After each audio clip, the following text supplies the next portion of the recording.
It's wrong to criticize leaders of the church, even if the criticism is true. I have no doubt, on the basis of what I have studied and learned, that Mormons, including local leaders of our church, were prime movers in that terrible episode and participated in the killing. Some of them are a little darker, some of them have slant eyes. Pay, lay, hail. Pay, lay, hail. Pay, lay, hail. You beautiful girls, don't wander around looking like men. Put on a little lipstick now and then and look a little charming.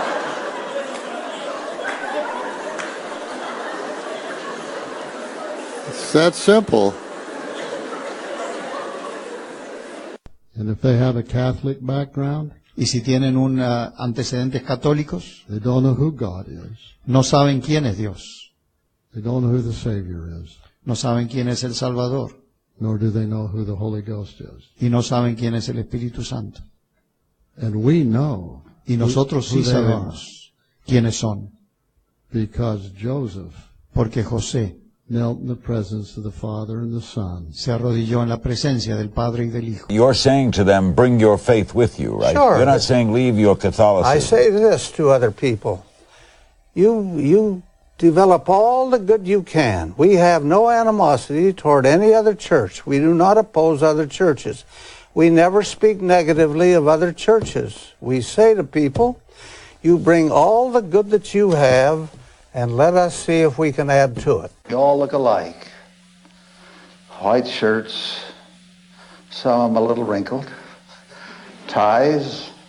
I look at you, I look at your faces, and think of your age, and I'm inclined to say, well, you're not much to look at, but you're all the Lord has. Each of us has to face the matter. Either the church is true or it is a fraud. There is no middle ground. It is the church and kingdom of God or it is nothing. Less than a year ago, right here in Washington, D.C., my friend killed himself. He was Mormon and gay. You've gone on record saying that the church does not give apologies. Does religious freedom absolve you from responsibility in the gay Mormon suicide crisis? I think that's a question that will be answered on Judgment Day. I can't answer that beyond what has already been said. Those things have to be judged by a higher authority than exists on this earth. And I'm ready to be accountable to that authority.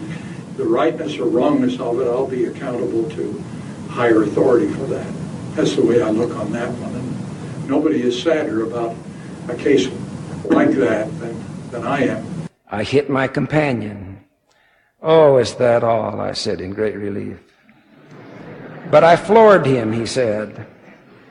After a little more research into what had happened, my response was, well, thanks. Somebody had to do it. And it wouldn't... And it wouldn't be well for a general authority to solve a problem in that way. Now, I'm not recommending that course to you, my young friends, but I'm not omitting it. You must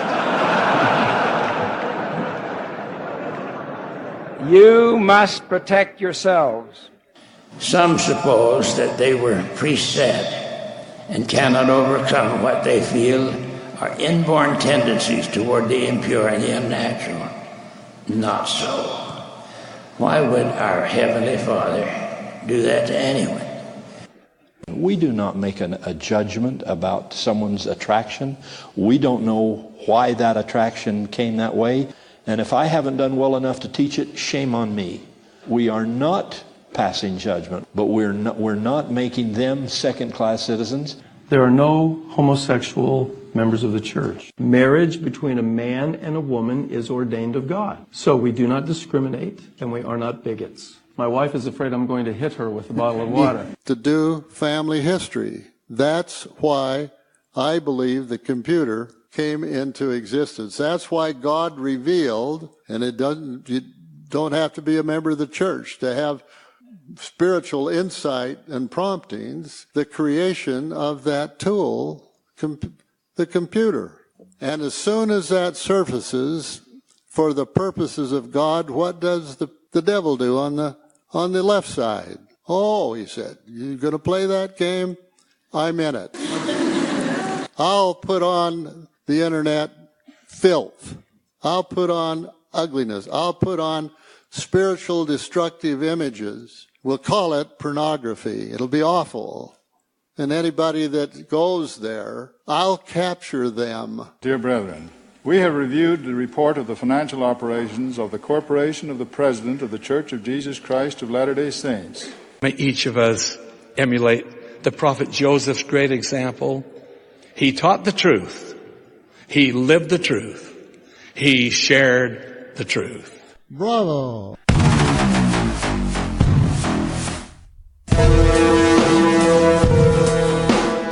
The Big Show.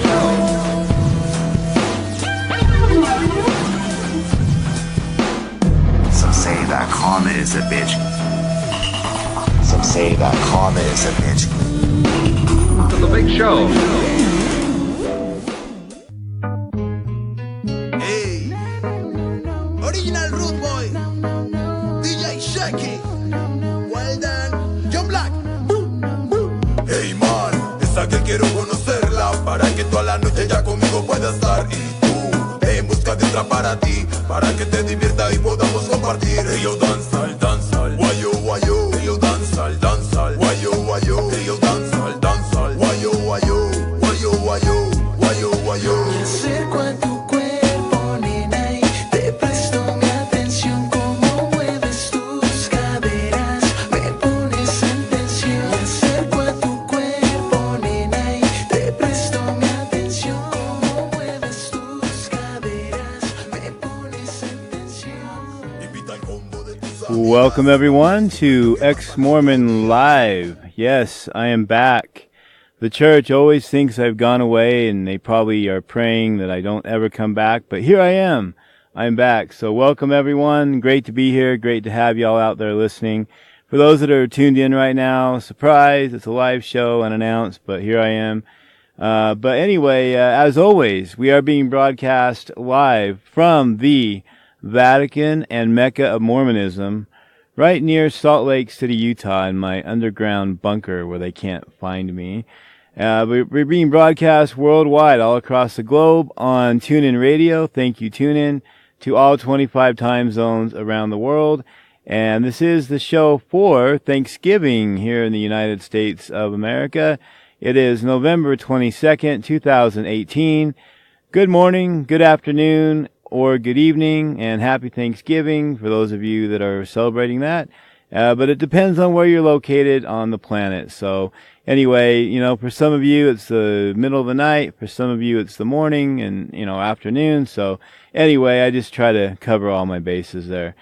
But the phone number to call into the show most days, I'm not going to be taking any calls today, just because I'm coming off hiatus and there's some things I really want to talk about. And I can only do an hour show. So anyway, the number though normally to call in is 435-363-9665 or 435-36-EXMO5, which is an easy way to remember it. Also, I am on Twitter. If you are not able to call in, but you want to leave a comment or you have a question that I can address on the air or read on the air, and it's just hashtag EXMOLive, EXMOLIVE, or simply at EXMORMON. And so that'll work. And then I'm also EX-MORMON on Skype and EX-MORMON live at gmail.com if you want to email me there. Okay, and we also have a Facebook group, EX-MORMON Live. And let's see, what else have we got here? Oh, we have an app over in the App Store. If you have an Android device in the Google Play Store, just look up EX-MORMON. It'll come up. We're the only EX-MORMON app in the whole Play Store. At least the last time I looked, that was the case, so hopefully that still is the deal. But it won't be hard to find us. So, also, we do have a listener-only line if you want to call in to listen to the station or the show anytime, and you're welcome to do that. And that is at 605-562-8255. 8064, and this is for those that may not have a data connection or a Wi-Fi connection, and you can always call in to do that. So anyway, it's been a while, guys. I've been on hiatus, just overwhelmed with life in general, work, family. I've had people tell me that's no excuse, that I should put the show and my passion, to fight Mormonism ahead of my family and my life and the health of my family, and which is simply bullshit. So anyone who thinks that, you can just tune out from the show and go fuck yourself. I'm never going to put the show ahead of my family, my health, my life, my job, my children, all the things that I have going on in my life. There's a lot of moving pieces, and this show is part of it. But if there's a time where I need to put my family and everything else first, I will do that, and I have done that this year. We've still done over 100 shows. I think it might be near 150 shows this year. So, for any other podcaster out there, that would be a hell of a year, right? But, of course, I want to do this as a daily live show. And so, my goal is 250 to 260 shows a year. So if I end up doing 150, I'm disappointed, but I'm still happy that I did 150 shows. It's still not that bad, So anyway, people can complain or whatever, but hey, it's free for you. It costs you nothing. Anyone can tune in. The good part is when I'm not on the air live, I have, Ex-Mormon Live 24/7, going 24/7, exposing Mormonism around the clock worldwide. So that's going full time. And, with Nelson in charge, I was listening to a show I did, right after I started. I think it was like show 28 or something. And I was just nailing this motherfucker. I was nailing him right between the eyes, man. I mean, I'm like, he's going to do this, he's going to do that. And I'm like, wow, I was like a fucking prophet or something. Because it was so easy to predict what this piece of shit was going to do. And I'm glad he's doing it. Don't get me wrong. I mean, I'm not complaining. I'm just, I feel a little bad for some of the diehards, where he's just completely rerouting their church and ripping it up and basically destroying everything they've ever known. And, they may think it's a good idea now, but I think they're a little depressed, a little sad that their church as they knew it, traditionally is going down the shitter. Anyway, so there's that. A lot going on with Nelson. I have a lot of things I need to cover. But here's what I'm going to do, folks. I want to do this show Monday through Friday. That's always been my goal since I started the show back on November 23rd of 2015. I mean, we're literally right at my 3-year anniversary, which is another reason why I wanted to do this show and come back on the air. And it's also Thanksgiving time, so I wanted to mention what I'm thankful for. But it's basically I want to do it 5 days a week, and I can't. I want to do a 3-hour show. That's always been my goal, to do 3-hour shows at least. And so what happened when I started this show is it became, I don't want to say an obsession, but it just became a really intense passion. I guess you could call that obsession, but I just loved it. I mean, and I still love doing this show. But the problem is, my original goal, ironically, and I'm now back to that after 3 years, but my original goal was to do 1 hour a night. And then what happened is the show just kind of took on a life of its own. And so I started doing, like 3 hours, 4 hours. Eventually it grew to 5 hours. We had some crazy 6 and 7+ hour shows. I think we had a couple that were close to 8 hours. I mean, just incredible, awesome shows, but fucking devastating for my personal life. If you're on the air 6 or 7 hours, I mean, that's a lot of time. And you still got to sleep, you still got to eat, you got responsibilities, you got family, kids, job, And so that first year I did the show, it was kind of really fucking up my life, And again, I'm not complaining because I have no regrets. Like, I love that I did those shows, and I listen back to them, and I'm just like, wow, what a great show. But what I'm saying is I'm just trying to take more control of my life and the show and not let the show control my life. And so in order to do the show every single day consistently, I'm just going to cut them back to an hour a night. I'm going to do an hour show. And if I can do longer than that on certain nights, I will. when possible, but no guarantees. I mean, you're going to get at least an hour, and then beyond that, I don't know. We'll just have to see how it goes. But, there might be some shows where I'll go a little bit over, but not much, But, if there's a night where I can do a 2-hour show, I will. But I'm going to at least do an hour. My goal every night is to shoot for an hour, to be on the air Monday through Friday, and so that's where we're going to go. And so I'm going to do this show today. I plan on being back Monday. I don't know if I'm going to do other shows this week or not, but I'll for sure be back on Monday, which is the, let me pull up my little calendar here, Monday the 26th at 1 a.m. So I'm going to try to, finish out the year strong. Let's see, 5, 10, I can probably do another 15, 20 shows between now and the end of the year. But again, I'm going to try to keep them at an hour. So we can cover a lot of material in that time, but, it's not going to be like my 2 and 3 hour shows. So we will go from there. But it's just great to be back on the air. And for those of you that are, understanding and you appreciate the show and you understand, the effort that I put into it and all that, I really, really appreciate that. Like Samson of Ard, for example, Demon of Kolob and Pat and, Lori and, all the great people that I've met over the years. I know that you appreciate what I do, and so I will always do everything that I can do, folks. And I've been at it now for 13 and a half years, so I still have the passion. It still burns, but I'll be honest, during this little downtime I had a lot of time with my family and with work, and I didn't, I kind of took a break from it all, but, I would keep check on my news feed and see what was going on, or keep check on the local news just to hear things that happen, and there's a lot going on. And I got to try to get caught up now, there was a lot I already needed to get caught up on, but anyway, Nelson's making it easy, so anyway, enough of that, right?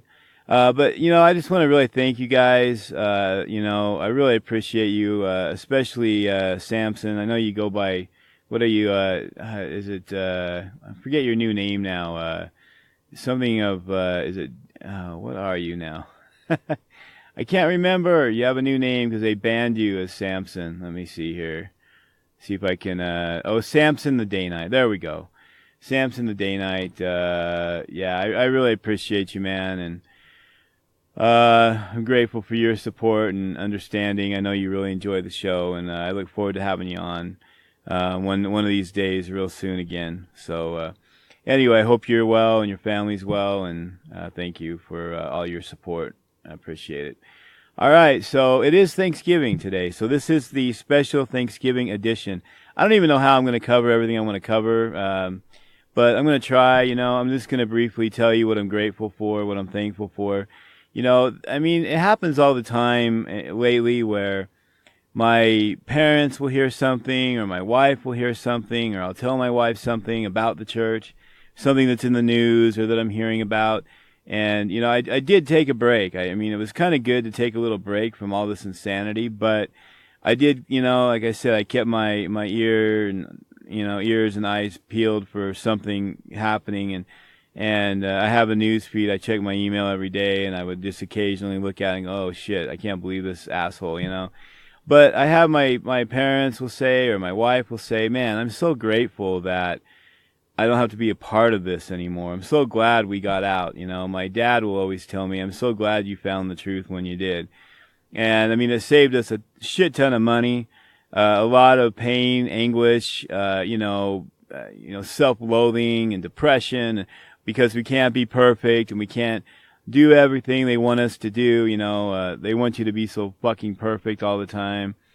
And so I'm just really thankful. I'm always thankful, but during Thanksgiving time, I pondered even more deeply what I'm thankful for, and I'm thankful for my family. I'm thankful for the fact that we're not in this fucking cold anymore. The fact that we're free, that we can be our own people, that we can do our own thing, that we can do whatever we want. The neighborhood, they went through a phase where they were trying to really, suck us back in, or like bring us cookies, because they're so fucking shallow. They think that, hey, if we take them cookies, then they're going to come back to church, because bringing me chocolate chip cookies will make me not care about Joseph Smith raping child brides, right? It will make me not care about him raping his adopted daughters. It will make me not care about him marrying other men's wives, probably raping them too.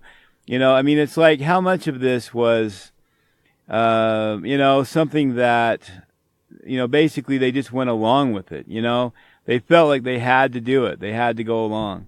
And so, and I'd seen something, the other day that, where they were talking about that, they basically, like, they felt obligated. There was a story this morning, actually, before I came on the air, that I was reading about, the cult leader over in, South Korea, and I should actually, let me see if I have, thought I had my other, device here, but anyway, I'm gonna, divert a little bit here from what I was gonna talk about, just for a minute, because again, see if any of this sounds familiar. Let's see, let me just see what, let's see here. Yeah, he's a cult leader, and he was jailed for raping his followers. And there was a story on the BBC. What's this fucker's name? Let's see. God damn it! I'm trying to find. I wanted to read you the one that I read on the BBC. Here, let me just really quick here. Again, it's live radio, and sometimes I bring up something. I'm like, hey, I need to talk about that, and I hadn't planned on it, so. I did originally, and then I kind of forgot about it because there were so many other things going on here. But let's see. Let me see if I can find the BBC article here. There we go. Let's see. Where is it? Anyway, you know what? I'll just click on one of the other articles here and read it to you guys.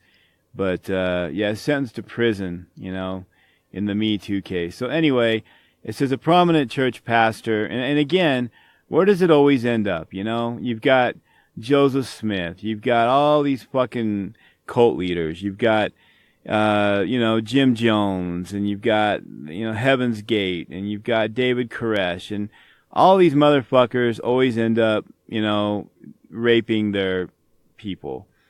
A prominent church pastor's behavior came under scrutiny when the Me Too movement took hold in South Korea, was sentenced Thursday to 15 years in prison for habitually raping female followers who said they were deceived into believing that he was God. They actually believed he was God, And again, the gullibility of human beings is amazing. And I was part of it at one time, so I'm not criticizing. I'm just saying it's amazing what we believe. It's amazing what we fall for, and it's terrible, And so this fucker convinced him that he was God. Lee J. Rock, 75, the founder of the Man-Min Central Church in Seoul, has been dogged by allegations of extortion, fraud, sexual... Hey, sounds like Joseph Smith, man. Sexual abuse for decades, and mainstream Christian groups have accused him of leading a cult. But it was not until the Me Too movement caught on in South Korea early this year that he was arrested. So 8 former female followers sued Mr. Lee.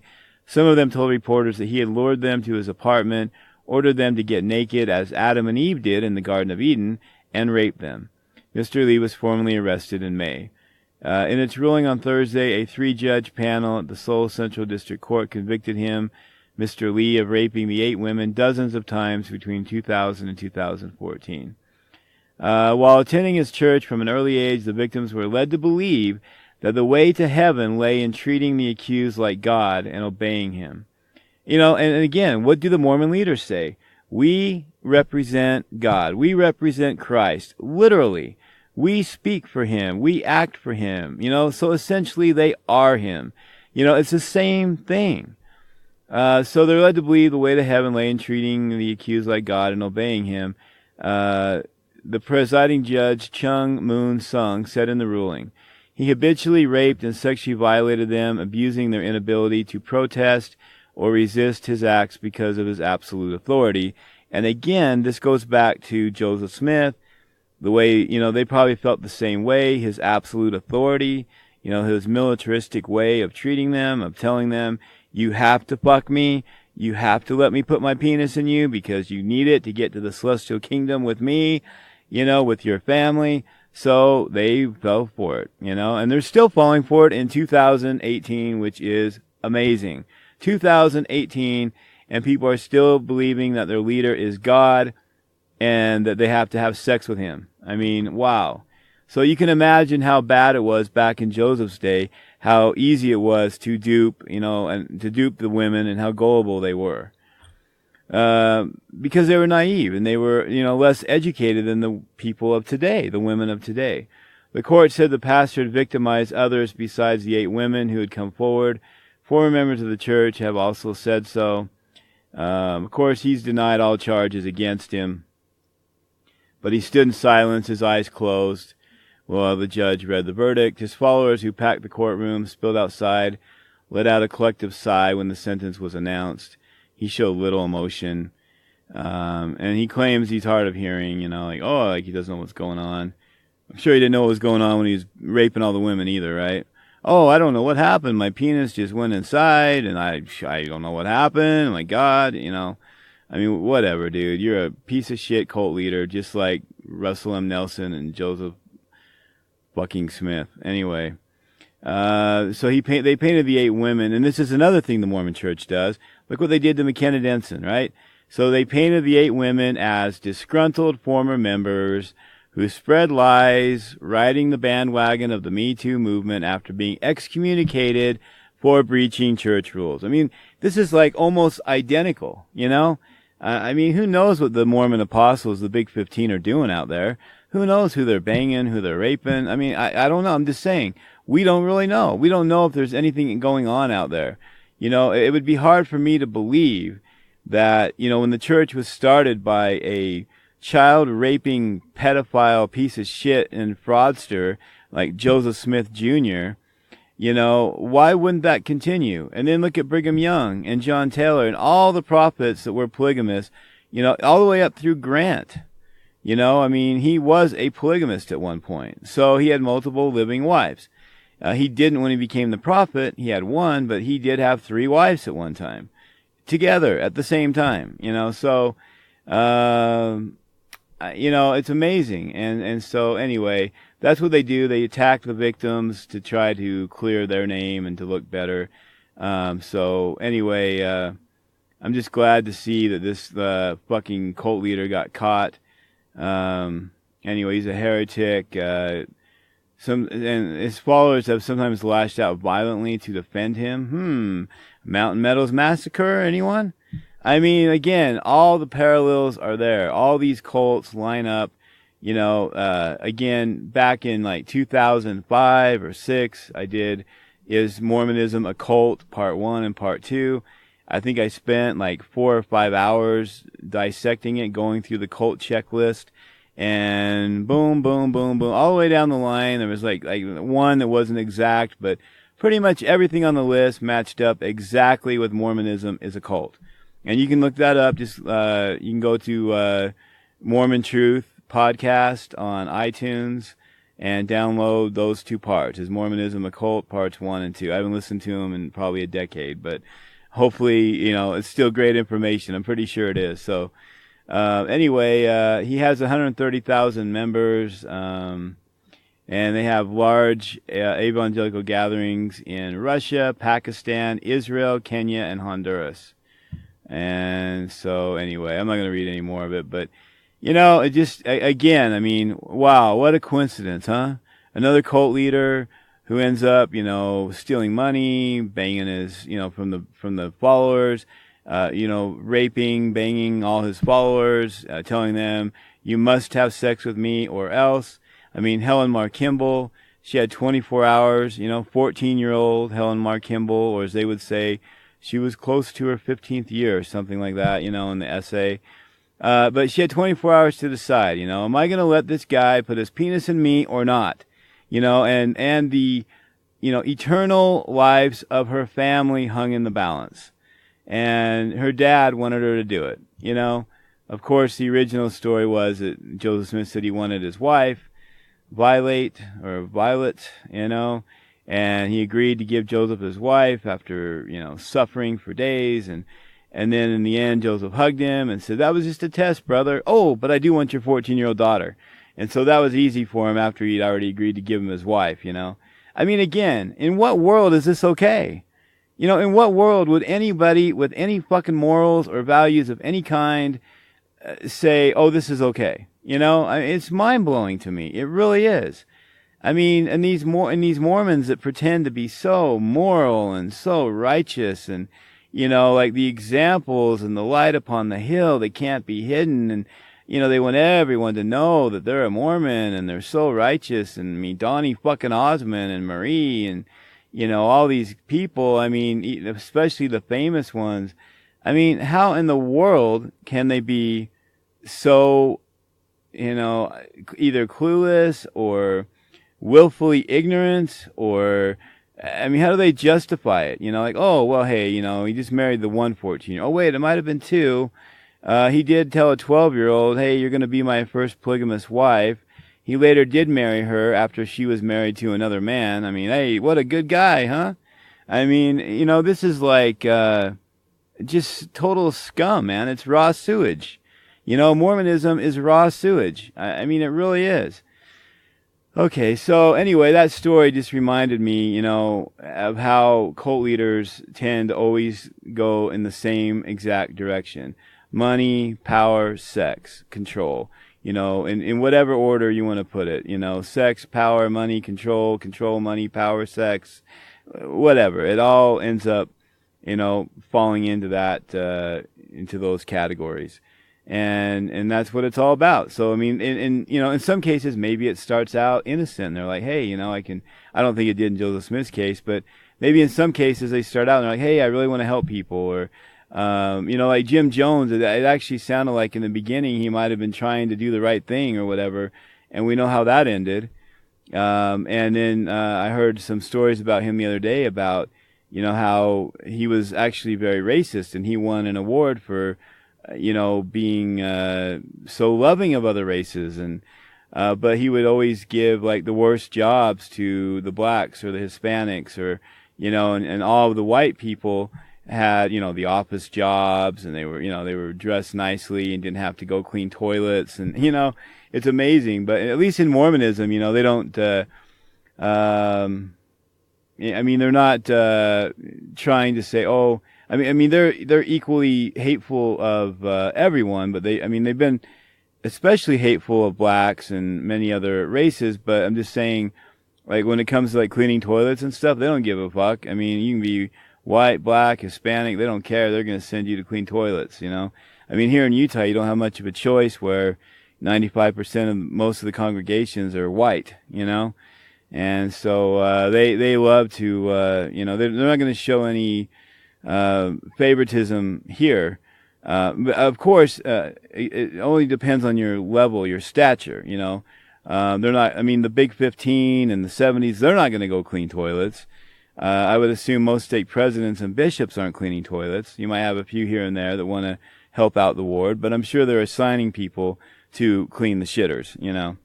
So anyway, so I'm grateful that I'm not a part of that anymore. I'm grateful that we're not in a cult. I'm grateful that we don't have to answer to these men, that when Nelson says jump, I don't have to say how high. If he says jump off a cliff, I do it. No questions asked, you know. I'm just really grateful that my family has been extricated from Mormonism, from the Mormon cult, that my children will never have to have these interviews with bishops and stake presidents asking about their genitals, and if they're fucking other people, and if they're looking at pornography and masturbating. I mean, I'm so grateful that my kids will never have to do that. I'm grateful that my kids will never have to go on a mission. I mean, wow, that's a big one, you know, and I mean, that's how brainwashed I was, you know. Even when I didn't believe anymore, I was still talking about, hey, one day my kids are going to go on a mission, and I was telling my wife, and we can go on a couple's mission. I mean, yeah, I was fucked up, man. I really was. And that was despite the terrible things that happened on my mission. I just hadn't connected all the dots. And of course, it all came together, thankfully, in 2005, April 2005, pretty much when the process started, and it probably ended in June. But I was pretty much gone from the beginning, but I just had to verify, of some things, and read Grant Palmer's book, An Insider's View of Mormon Origins, which I still highly recommend to anybody who is, questioning right now. Go buy it. I don't think you can download it, but go buy it. It's still out there. It's a great book, So anyway, it's just that time of year, and I'm grateful for that. And, and it's been such a boost in our lives. We can do what we want on Sundays.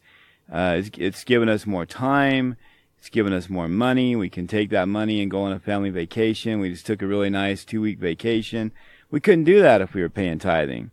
They'd be taking up all our money. People are paying thousands and thousands of dollars a year to what? To a cult of raw sewage that doesn't do shit. And so anyway, there's a couple things, there's a couple clips I want to play for you guys. Nelson, he just took a trip over to South America, and, and he said some things, and his wife said some things, and I really wanted you guys to hear it.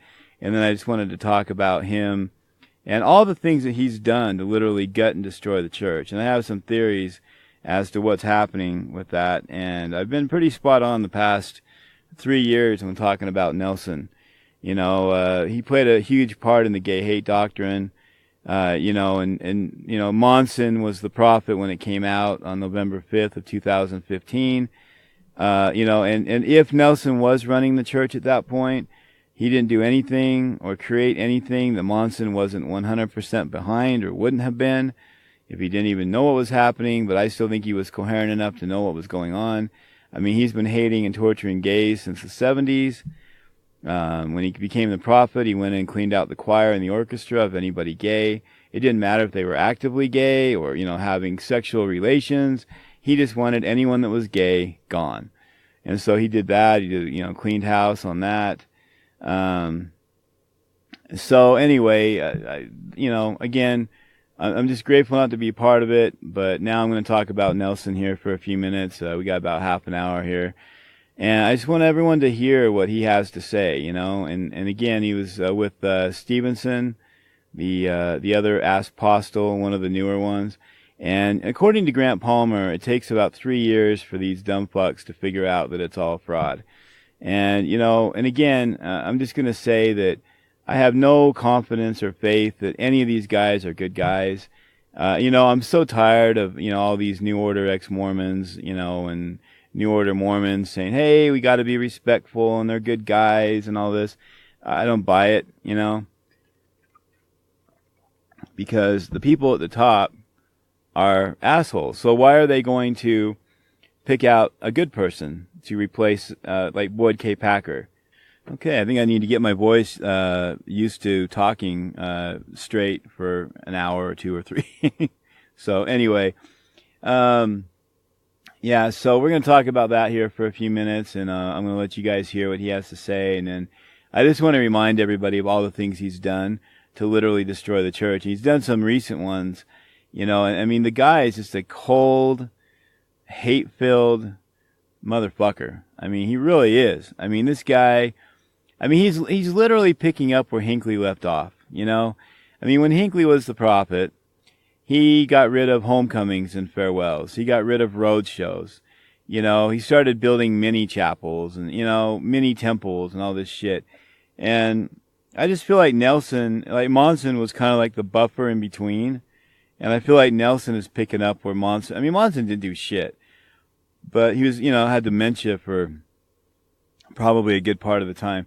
But Nelson is picking up where Hinckley left off and literally getting rid of any other things that were still enjoyable or fun or good. And, again, he says that he is preparing for the second coming. So, he's just going to get rid of all non-essential things. And so what he's really doing is stripping the church down to, the bare metal and making it, terrible. And so, which is good. Again, I'm not complaining, but, you feel kind of bad for the people that are still in it. But then again, maybe that'll be the impetus to get them to get the fuck out. They're going to be like, you know what? We lost this and that and everything else, which I'll go through in a minute. So what's the point of sticking around? There's nothing enjoyable anymore. It's like saying, sex is only for trying to procreate. It's not for having fun or enjoying yourself. Well, that's what they're doing with the church. I mean, it's like it's only to get to Christ. It's only to get to the celestial kingdom. And so let's get rid of every fun thing there is. Let's just say, fuck it. Let's gut the church and make it miserable. And they're already having a retention problem. My God, what do they think is going to happen now? I mean, it's great. I mean, it is actually really good. But I'm just saying, like, if I was still a member, I mean, I would be depressed. I would be like, wow. I mean, they're not even Mormons anymore. They're like ex-Mormons now. They're anti-Mormons. It's unbelievable. So anyway, let me play these clips for you. I'm going to play Nelson first, and then I'm going to play his lovely wife, Wendy, and then I'll wrap it up here with some final words, and I'll talk in between while I'm playing these, and then I'll just kind of give some final thoughts. But yeah, let's go ahead and play Russell M. Nelson. This was in Chile. Again, I believe it's Stevenson, the Apostle Stevenson he's with. So let's go ahead and play that for you, and then we'll come back and we'll listen to Wendy. But I'll comment along the way as well, and if I need to pause it, I'll pause it. All right, so let's get this fucking clown on the air. Here we go. Russell M. Nelson. Oh, and it's fair use, by the way. I've participated in a number of temple dedications, and none have gone better than this one. Oh. So we're greatly blessed. I'd say heavenly crescendo is a word that comes to mind. Heavenly crescendo, I mean, he's done many temple dedications, but none have been like, I mean, he exaggerates, he lies, he just loves to be like the king of exaggeration, I mean, it's really amazing. He's full of shit. He's a blowhard. He's a cult leader. It was really a remarkable 10 days, 9 or 10 days, but to be able to have this as the finale for those 10 days, and today just felt absolutely heavenly. It just was really heavenly crescendo, punctuated by the Spirit and the people and their preparation spiritually. Well, everyone did their parts well. Oh, by the way, I mean, I just got to mention, and I haven't looked up the footage yet of the Chile temple dedication, but and I'm going to kind of give it away a little bit what I want to talk about in a minute. But one of the things that Nelson has recently gotten rid of was, all the different shows or the pageants. The church is now anti-pageant, which is amazing. I mean, they've gotten rid of the pageants. Like, wow, but they're not going to get rid of are the shows where, all the kids are dancing for the prophet. They do these big extravagant shows with costumes, and like Monson said, he prayed that their costumes wouldn't get wet, and who cares about rape victims and child trafficking and terrorists and mass shootings, and who cares about that? I'm concerned about the costumes of the kiddies, so they're not going to get rid of that because that's for him. So again, if you look at what is happening, everything that he's doing is to punish the members, to take away what they might enjoy, but he's keeping everything that he enjoys, including daily buffets and private jet travel and staying in 5-star resorts and the presidential suite.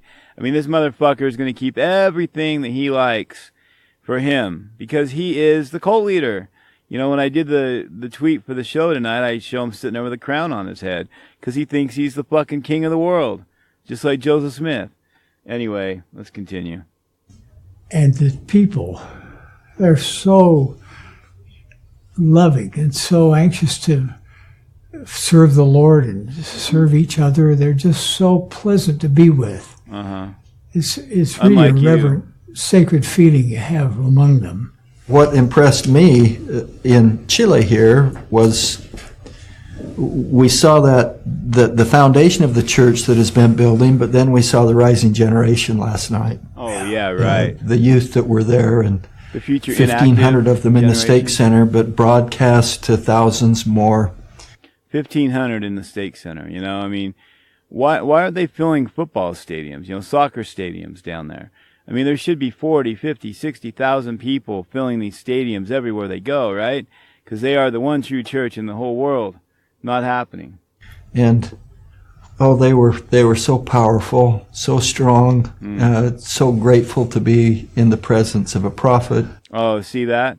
so grateful to be in just to be in the presence of him. Oh my God. I mean, he's a man, he shits and pisses like everybody else, but there he is. Oh my God. He says he represents Christ, and he speaks for and on behalf of Christ and God, and everyone's just like, wow, and I mean, like, Hinckley waving the hankies, he's doing that shit too, everyone's waving hankies, and I mean, he's loving it, he's eating it up, and then he tries to pretend that he's humble.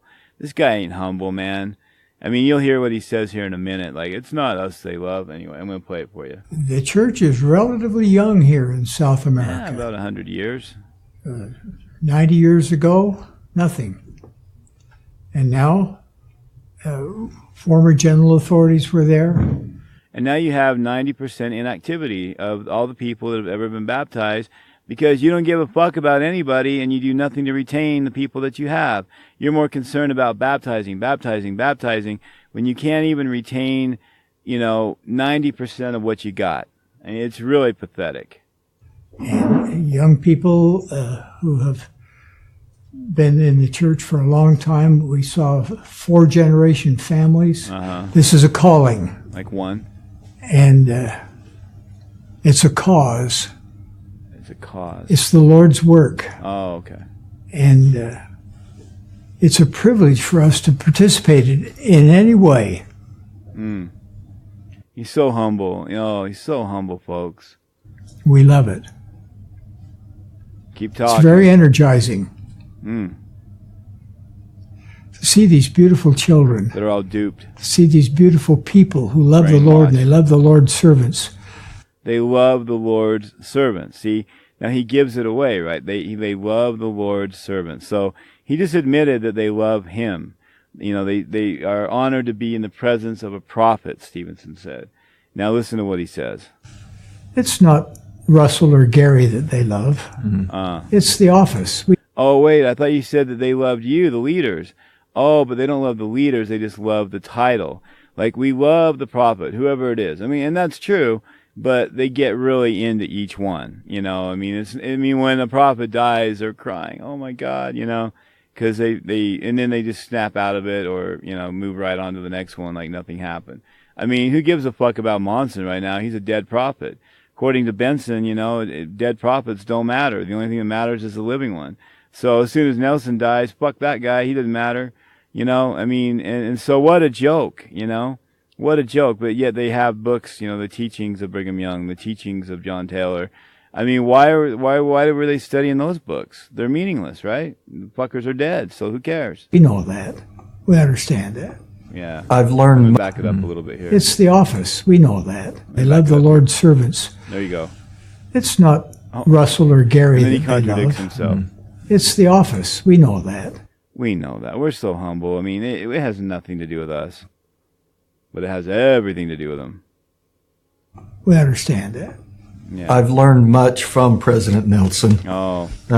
I feel like I think he puts his hand kind of on in his knee at tutelage this here, point. and what better tutor could you have than President Russell M. Nelson with his experience that he has for so many, many years, but beyond that, with his spirit and his Christ-like leadership model. We go to the venues, and the children and others are anxious to be in the room with the prophet. Oh, well, there you go. I thought it was just about the office, not the person. If they have an opportunity, they're anxious to shake the hand. Oh my God. And then they're like, I'm never going to wash this hand again. I mean, I literally heard one woman say that in one of the videos, like, I never want to wash this hand again. I mean, so it is worship. I mean, they are being worshipped, and again, why are they spending so much time in other countries? Because they're not finding that type of thing here. Not like you find in South America where the people are, I mean, the ones that end up showing up are really somewhat fanatical, the true believers. But again, how many of the 1,500 really are? So, I mean, and they're only believing what they're being told. They don't know the truth yet. Of the prophet, but it's different than a worldly celebrity. It's just completely different than that. This is a longing that they have to be with the mouthpiece of a loving Heavenly Father who You hear that? The mouthpiece. The mouthpiece. You know, I mean, they truly believe, and you're going to hear Nelson say, you know, that basically, I'm the prophet of the whole world. So, I mean, the guy, he's not hiding. I mean, he truly believes that the whole world had better fucking listen to him, you know, or they're going to be fucked, you know? So, I mean, don't try and play humble, dudes. Come on. We know what you really believe. You think you're the king shit, the king poopas. Who they have a heartfelt testimony of these plain and precious truths. Because Heavenly Father loves us, And how many of them know about Joseph Smith's Child Brides and Mountain Meadows Massacre and the hatred of blacks and the cursing of blacks, you know, men and women? You know, how many people know this? How many people believe or know that they used to believe that the Native American Indian children were like changing colors and turning white and delightsome? You know, Spencer W. Kimball's, you know, the future prophet at the time. He was an apostle in 1960, you know, in the Lamanite talk where, you know, he's the day of the Lamanites, you know, and talking about the white skin and how you could tell the children were lighter. And how many of the people that they were talking to down there know this? I'm sure they don't. You know, they probably haven't researched the church on the internet. Most of them don't have their own computers yet. Most of them have to go to a cyber cafe. And when they go to a cyber cafe, it isn't to look up shit about the church. It's to, because most of them don't even know yet. They're back in the, you know, like the 60s or 70s, you know, way before the internet existed. And they don't even know to look it up, you know, unless they hear something from a friend or a family member or something. And so, again, they're just very naive and uneducated, and they're ignorant of the facts and the truth. So what's going to happen when, you know, all these people, and I mean, and just wait for the bubble to burst in Africa. Just wait until they find out how much the church hated and cursed blacks. Just wait, man. I mean, that is a bubble that is going to burst. I mean, it's just like the collapse of the economy. I mean, when that goes through Africa, they're done. They're fucking done. I mean, you've got a few clueless black members of the church who actually know the truth and don't seem to care, and that boggles my mind. But most of those people will care. communicates to us through his prophets. Because Heavenly Father loves us, he communicates to us through his prophets. Right. Well, the Book of Mormon refutes the mistaken impression that all you need is good works and to be a nice fellow.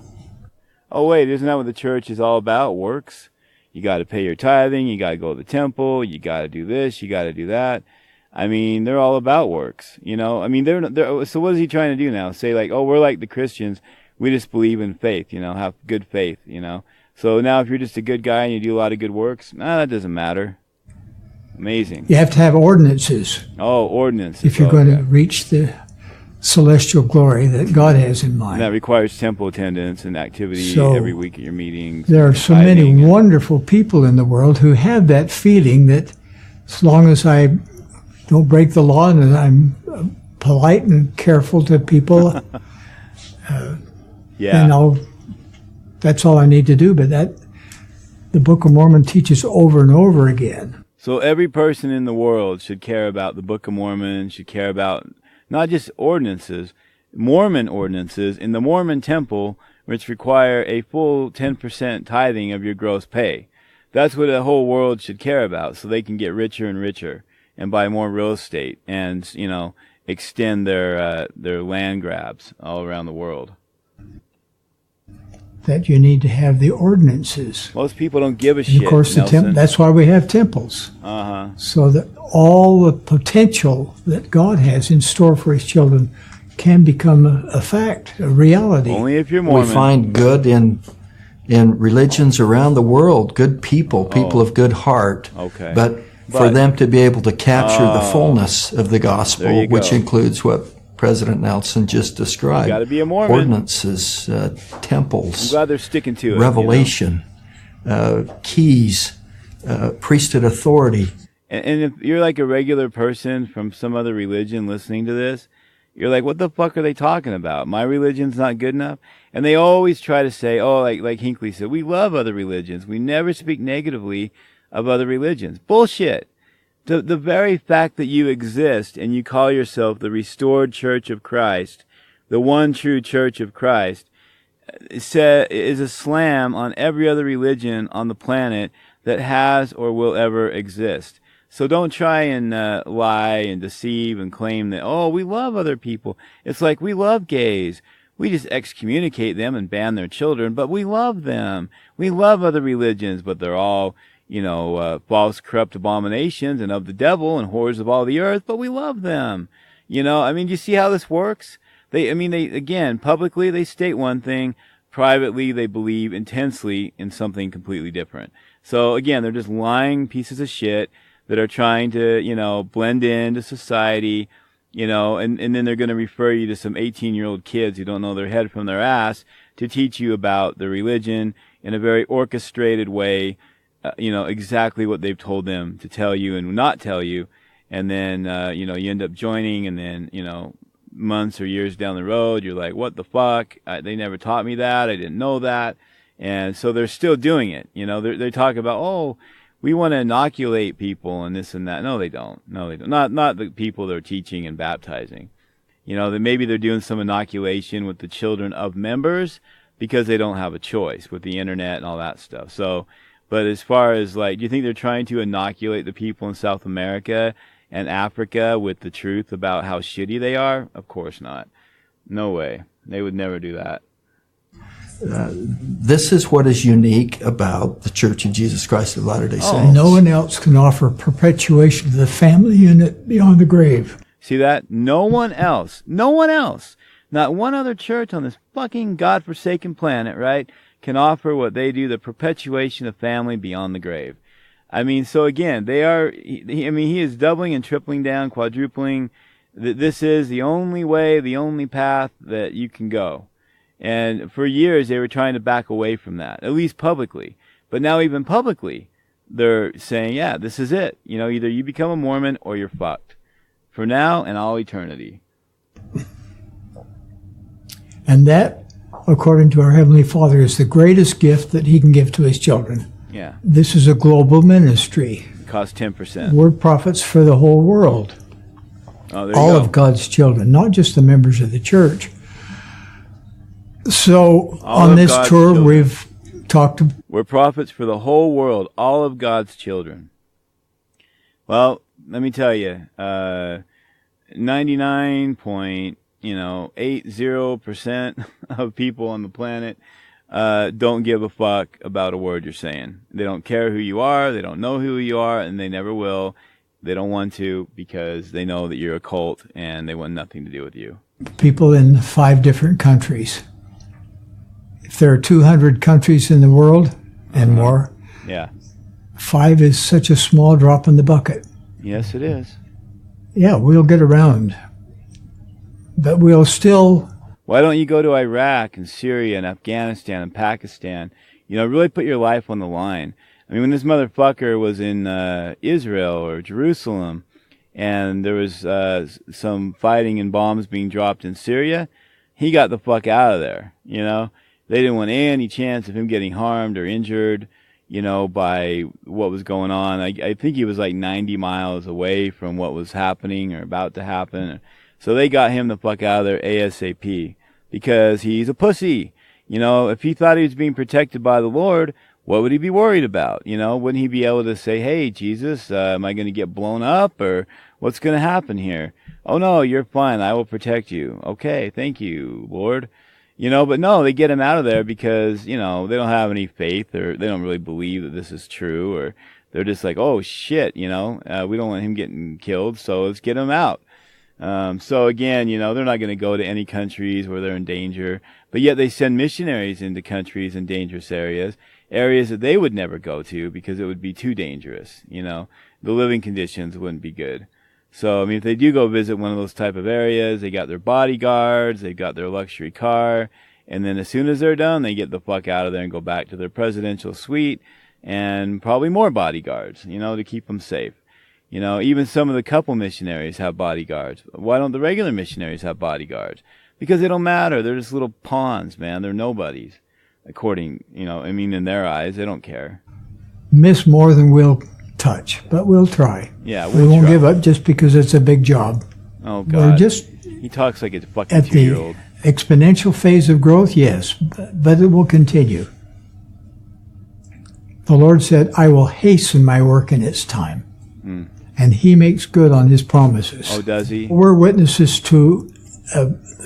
He told Joseph Smith, you've got to bang little girls and other men's wives, you know, and if you don't, you're screwed, you know, and then what happens? And he gets rid of polygamy. Well, why did he even start it in the first place? I mean, it's crazy. What the hell, man? You know? Process of restoration. If you think the church has been fully restored, you're just seeing the beginning. Oh, really? There's much more to come. Wait till next year. Oh, yeah, here, listen to this. And then the next year. Oh. Everyone's laughing. Eat your vitamin pills. Eat your vitamin pills. Get your rest. Yep. It's going to be exciting. And he's probably going to drop dead at some point in between then and now. Who knows? I mean, he's 94 and he's gutting the church. And anyway. All right, so I'm coming up on I'm at my hour mark here, but I'm going to go ahead and play Wendy Nelson. It's about 5 minutes, and then I'll wrap it up and call it a night. And I'm not sure if I'm going to be back tomorrow, but I know I'll be back Monday. But we'll see how it goes. If I don't know, we'll see. We'll see how it goes. But for sure, I'll be back Monday through Friday next week. So anyway, here is Wendy Nelson, his wife, same time period, interviewed recently, and she's a lot more exciting and fucking clueless. One of the things that's caught my attention, being in South America this time, is to see how much the people love the Lord, and therefore they're so drawn to the prophet. Oh, there you go. I have seen him changing in the last 10 months. They're drawn to the office or to the prophet? It is as though he's been unleashed. Unleashed? He's free to finally do what he came to earth to do, is my big thing. So he was being held back all these years, you know, Monson, Hinckley. And he was just sitting and waiting, going, oh, God damn it, give me a shot, give me a fucking shot. I want to be unleashed, man. I'm just going to do crazy shit, man. And that's what's happening. So there you go. And also he's free to follow through with things he's been concerned about, but could never do. Now that he's president, he can do those things. I've seen him be able to now do those things that have been in his heart. I've seen him, as I've said, be clear about doctrine. I've seen him become younger. I've seen him become happier. He's younger now? I thought he was 94. Because he's doing what he came to earth to do. 82 now. So why wouldn't he be happy? He was foreordained to be the prophet of God on the earth today, and when you're finally doing what you said you would do, of course you're going to be happy. I can never talk about the truth that my husband is indeed the Lord's prophet, called by him and instructed by him. I can never even talk about that without choking up. Oh, okay. And, you know, I can Well, she's doing it right now, and she's not choking up. I don't hear her crying. fight tears pretty well. But she's a when hard it comes ass. to that, when it comes to witnessing about the prophet of the Lord, I feel it deeply every time. It's quite incredible. It catches me off guard. Certainly he has seen the faith of the people. He's seen the love of the people for the Lord. He's seen the love of the people for the temple. That means everything to my husband. To see that, to see them...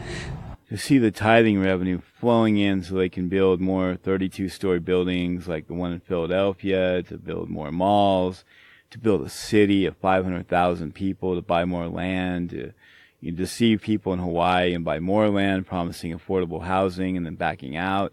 You know, just to get the land, you know, you lie, you do whatever you have to do to get it, and then you say, oh, you know what, we've looked it over and it's not going to work, you know. I mean, that's what you do. That's what they do. They lie and deceive, you know. So every time he sees a temple, all he sees are dollar signs. Don't be fooled. He doesn't give a fuck about these people or their families. He doesn't care. Now, I think his wife might be a true believer of God. She sounds like she's all in. Like, she could be certified in the nut house. Anyway. Being the people and the missionaries to travel far in order to receive God's word for them. At their own expense? My husband is a global man. Oh, he's global. Again, He's Wow. a techno guy. He's a techno guy? What? Nelson's a techno guy? Bullshit. Bullshit. I don't believe that for a second. I bet I could outmaneuver him on a computer or a phone in 1 second. I mean, I don't buy for 1 second this guy's a techno guy. He's got everyone doing everything for him. Come on. I mean, that was like, I laughed out loud when I heard that.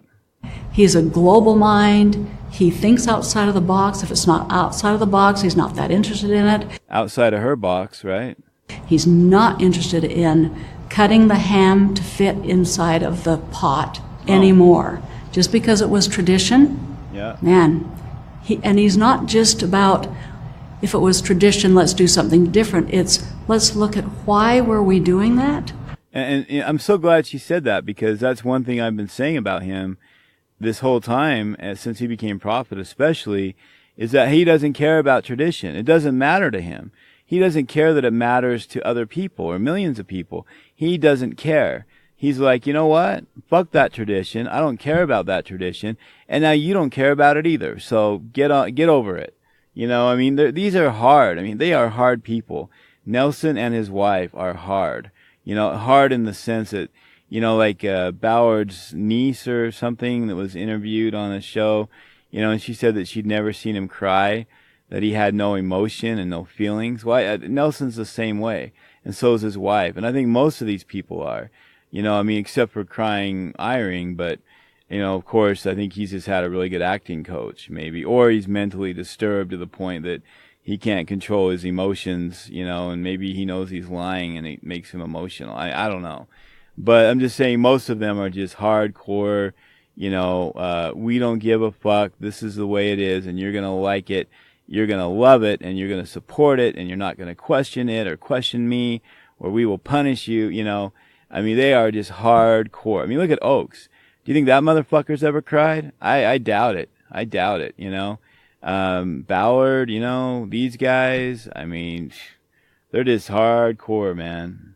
And that's what has caught his attention over and over again, when he sees things and says, what are we doing that for? What are we spending the widow's mite on that for? The widow's mite, you know, on what? You know, I'm going to go over this stuff real quick. But again, like I said earlier, but it's okay to spend the widow's mite to pay his salary so he can own multiple homes, to pay the other salaries so they can have multiple homes. It's okay to spend $40 million a year on luxury automobiles so they all get a new car every year. It's okay to spend the widow's mite to do their daily buffets in the Joseph Smith Memorial Building in their ornate dining room, as they called it on Nightline. You know, I mean, that's okay. They stuff in their faces. You know, do they look like they're malnourished? No, they don't. They have the best medical insurance that money can buy. Again, private jet travel around the world. You know, 5-star resorts. You know, I mean, if the mission presidents are staying in 5-star resorts every 6 months when they do their special mission conferences with all the mission presidents in that area, what do you think these guys are staying in? You know, they got to be staying in the presidential suite. You know, I mean, they're staying in the best fucking room money can buy. So it's okay as long as you spend the widow's mite on yourself or for your fellow, you know, apostles, that's fine. But don't spend it on the members for their enjoyment. Don't let them have anything that they can enjoy. You know, let's not spend the widow's mite. We got to be very careful on the money that we spend on members, right? He is saying what really is needful.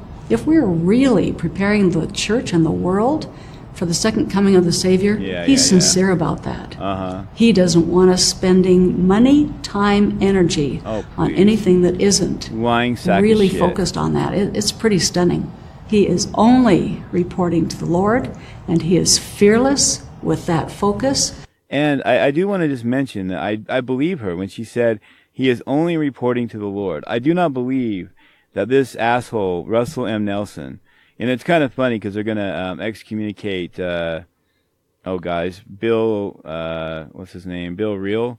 Anyway, they're going to excommunicate him because he did a show called Liar, Liar, Pants on Fire about Jeffrey Holland. And I'm just wondering, why haven't you guys excommunicated me yet? I mean, I'm calling Russell M. Nelson a lying sack of shit, a motherfucker, an asshole, fuck him, you know. I mean, it's amazing, you know. It's either A, they're afraid to do it, or B, they don't really know who I am, which I think it's probably B. But it could be a combination of both, because, of course, I'm not going to hold back. I mean, I've never heard anybody do shows about the church that speaks as frankly as I do. So, you know, it's just kind of ironic, but I'm just saying that, what was it she just said? Hang on one second here. Let me just back it up. So I lost my train of thought. That isn't really focused on that. It's pretty stunning. He is only reporting to the Lord. Yeah, only reporting to the Lord. So I do believe that he is not consulting anybody else in the Big 15. I believe that he is acting unilaterally on everything he's doing. There's no questions asked. And I think everyone's probably in fear of him. I think he would actually kick somebody out of the Big 15 if he needed to. I mean, he already fired Fuck Dork, you know, from the first presidency. So, I mean, this guy, you know, he wanted Oakes to be his right-hand man. He demoted Eyring from first counselor to second counselor in the first presidency. So you do not fuck with Nelson. That's the message he wants. Whether you're a member, whether you're in the Big 15, you do not question him. You do not fuck with him. He is man. He is the man. He is in charge, and I dare you to challenge me, he says. And you won't like what happens. So, again, I really believe that he is, you know, all in and not consulting anybody. Like she says, he only answers to the Lord. I mean, hell, his own wife can't even be in the room in the middle of the night when he's supposedly getting revelations. She told a story about how he keeps a notepad by the bed, and he'll just like wake up in the middle of the night and start writing pages and pages of shit that he wants to do, and she has to leave the room out of respect, you know? Like, what is that about? Like, even she can't be a part of it, you know? So he's not consulting her. He's not consulting anybody. He's just doing whatever the fuck he wants. And he's, you know, all the wet dreams he's had over the years of what he would do with the church, he's doing it. And he is fearless with that focus. That and his passion for preserving the agency of others. What? This is not a man who will say, you must. In fact, he said to me the other day, I don't even want to use the word must in any of my talks. Please. I don't like that word. She is so full of shit. So that's why they're still excommunicating high-profile people like I think it's Bill Reel, you know? I mean, so you must believe. No, he doesn't say that. So it's okay if you don't believe, right? It's okay if he says that Holland's a liar about the growth of the church. That's okay, right? But according to her, I mean, he doesn't like those kind of words. I mean, so why doesn't he intervene and say, stop this, no more excommunications, you know? Let's not excommunicate Sam Young or Bill Reel or, you know, because I'm not going to force them to believe. Oh my God, I mean, what a lying sack of shit she is, huh?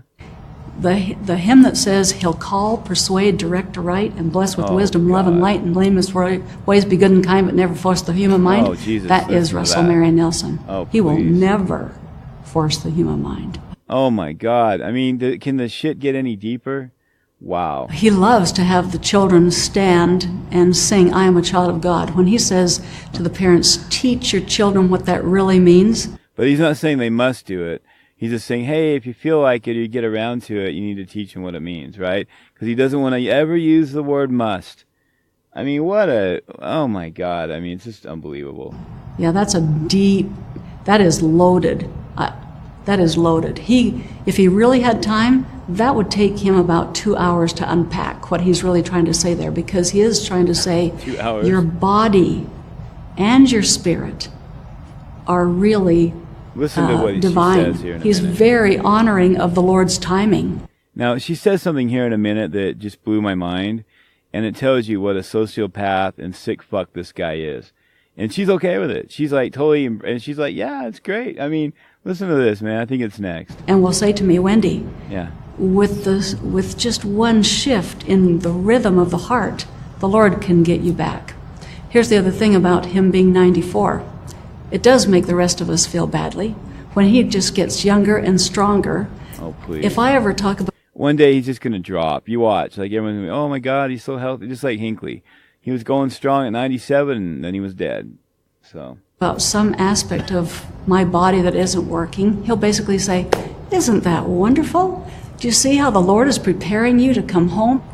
Can you imagine? Like, you're struggling and you have some health problem and your spouse is like, he or she claps their hands and says, isn't that wonderful that the Lord is preparing you to die, bitch? I mean, really? I mean, that's his response when she's having a pain. Can you imagine trying to get any sympathy from this motherfucker?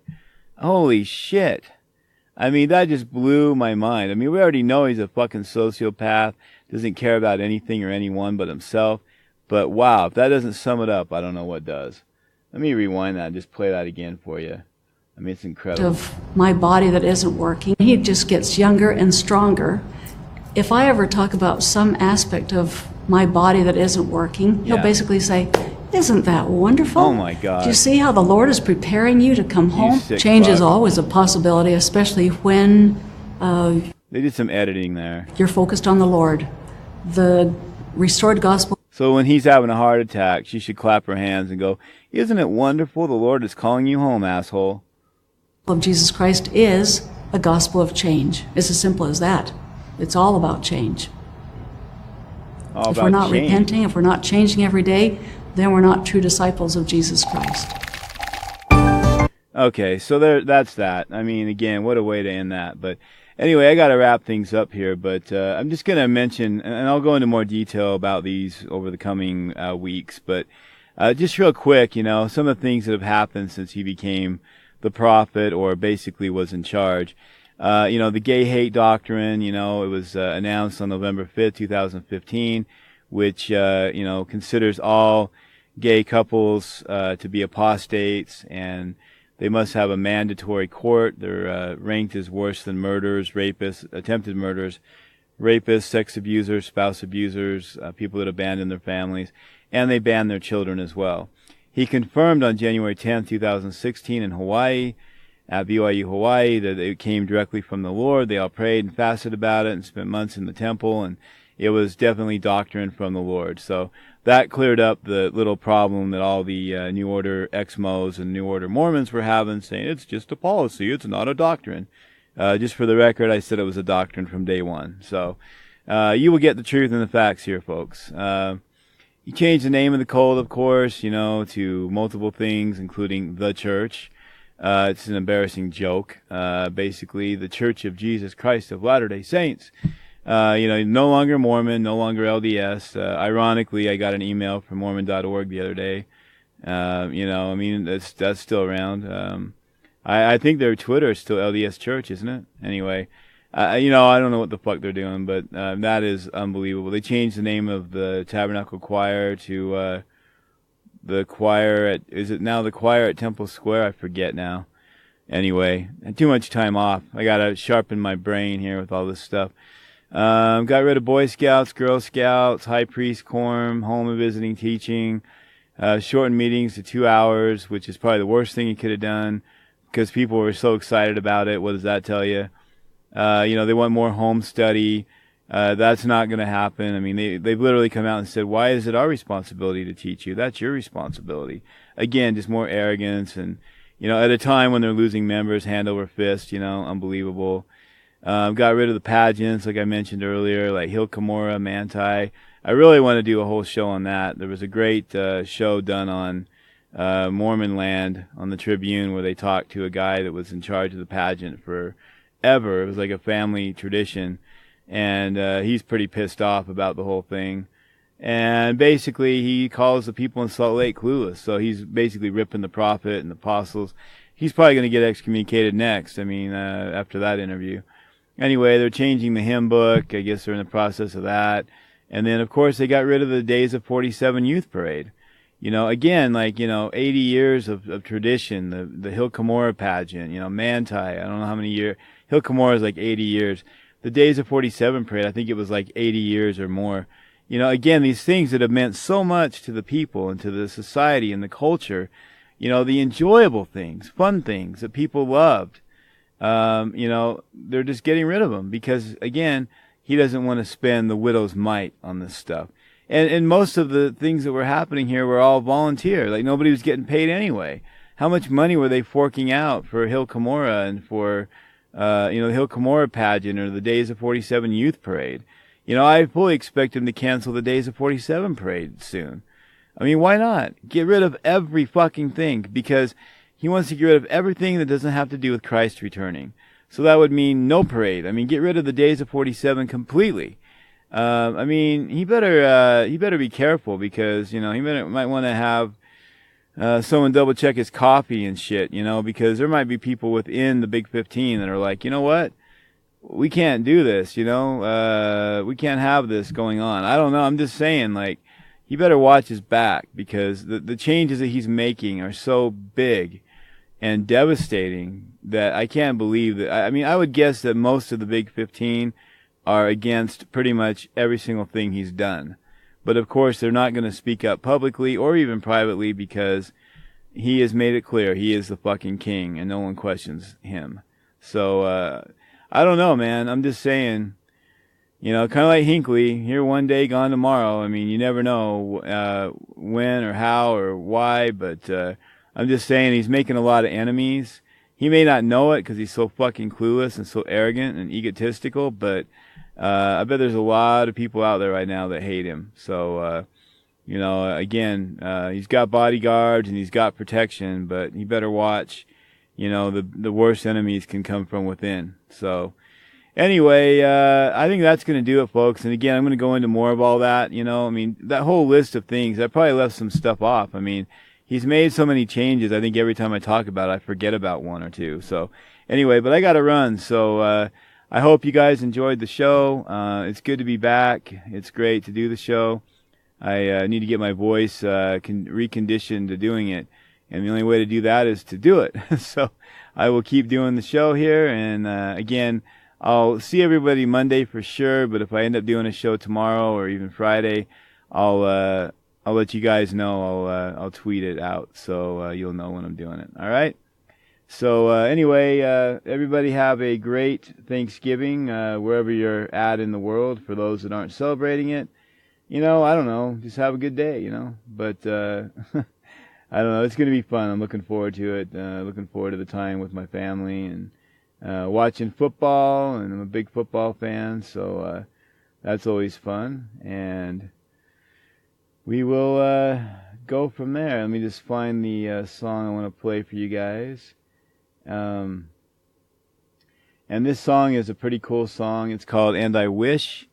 And it's I wish that tomorrow would never come and that we could live forever. Wouldn't that be nice? And live forever free. Free from Mormonism, free from any organization that's trying to dictate, you know, everything you can do, say, act, right down to your underwear. I mean, who really wants to be a part of that, you know? So I just think that it's becoming more and more obvious what a hideous fraud they are. Even to the diehards, I think they're getting a little worn out, you know, with all the changes and all the good things being dropped. And, you know, and the worst thing they could have ever done is say, hey, you only need to spend 2 hours here. Because now those who were kind of already not caring as much are caring less. And again, it's just, I mean, they're signing their own death warrant, you know? I mean, it's like they're putting the nails in their own coffin, and it's beautiful. I love it. All right, so take care, everybody. Again, let me close it out here with And I Wish, and we'll see you all again real soon. And thanks for being a part of the show. Appreciate all your support, and I hope you're all well and have a great day. We'll see you soon. Bye.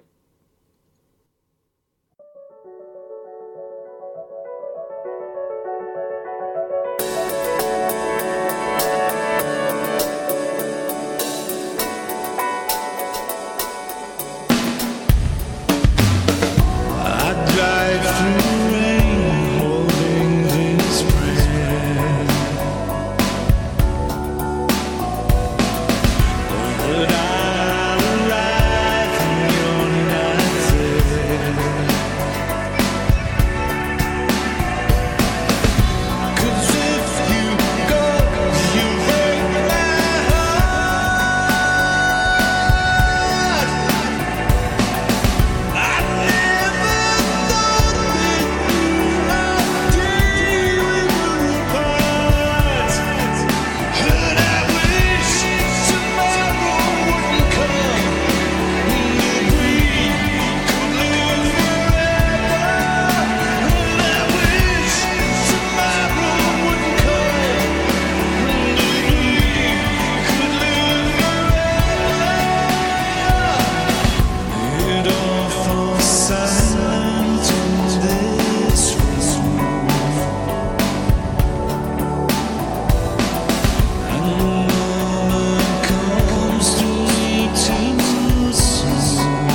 turn back the weeks, turn back the night.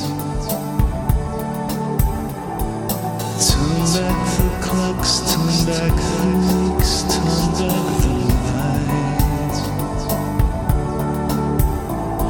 But turn back the clocks, turn back the weeks, turn back the night.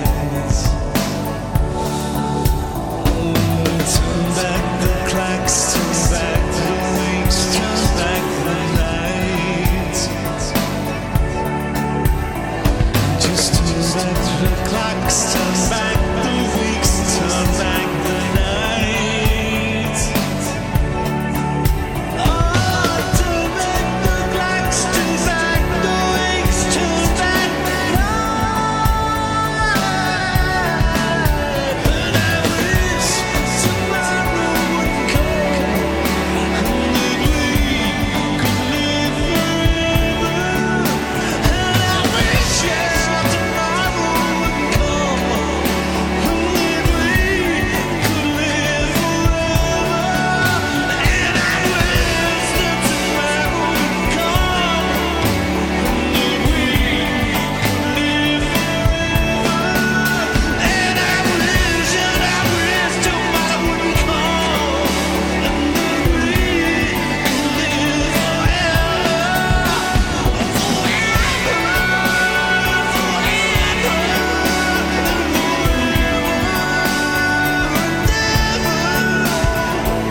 Turn back the clocks, turn back the weeks, turn back the night.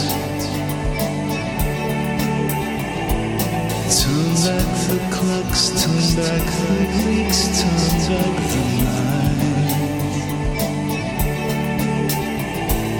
Turn back the clocks, turn back the weeks, turn back the night. Just turn back the clocks, turn back the weeks, turn back the night. Turn back the clocks, turn back the weeks, turn back the night. Just turn back the clocks, turn back the weeks, turn back